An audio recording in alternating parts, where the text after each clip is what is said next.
Well, hey folks, welcome back. And oh man, there's the old nemesis, the chuck roast. So I'm going to use the salt method to help with the tenderizing process, which I did on some chuck steaks. And my gosh, I guess you know what, it actually works. So the key thing here is that I've salted both sides. I'm using some, you can see some kosher salt, some coarse kosher salt. Sorry about that. And then I've got a raised rack here. Got both sides salted. This thing is, I'm going to go about an hour, hour and a half of the salt and wash it completely off. And then, well, you have to keep on watching to see what we're going to try and make this on today. So keep on watching. Folks, you read the description. It says I'm using the snake method. I've never done this before. I saw my son Brian do that, Brian Horseman at YouTube. He did it on his Weber the other day, and he did a turkey breast, and it turned out really good. So all I got there is 2 rows. You can see there's 2 rows. There's 2 briquettes. I don't need to show you how to do this. If I can do it, you can do it. Now you're looking, there's little speckles in the briquettes there. This is actually the Kingsford apple. So there's little pieces of more or less apple sawdust in there. I've got some little pieces of cherry wood on there, and I'm going to light this end down here first.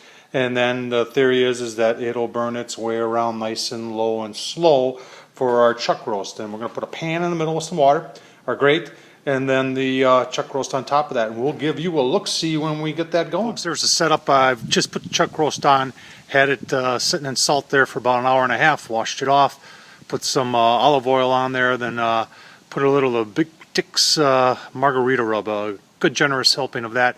You can see I've got my Smoke by ThermalWorks in there. I thought I had a smaller aluminum tray to put in the middle. I didn't.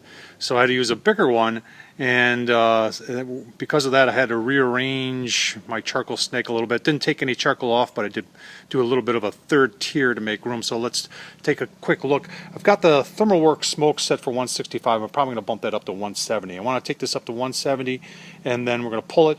We're going to cover it with tin foil, put some liquid in there, probably some apple juice, and then put it back on and take it up to about 210-ish before we take it off and let it rest. So let's take a quick look, shall we?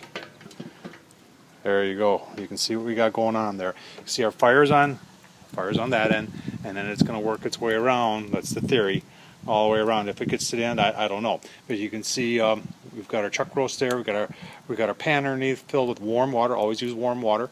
And we're just going to let this go, and we'll give you a look-see as we progress. Thanks for watching. Hey folks, welcome back, and you can see we are right around 161, 162 on the internal.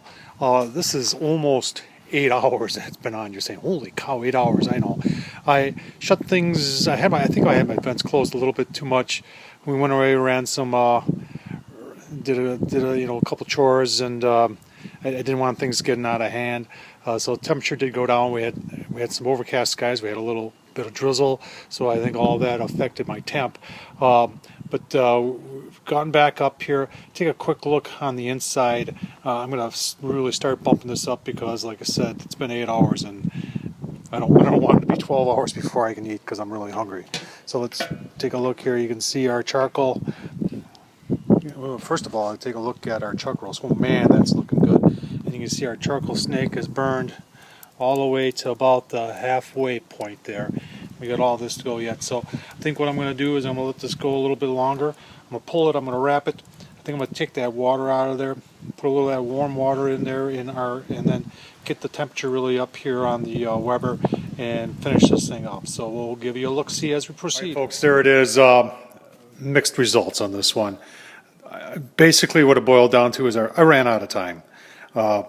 This is going on almost 10.5 hours since we started.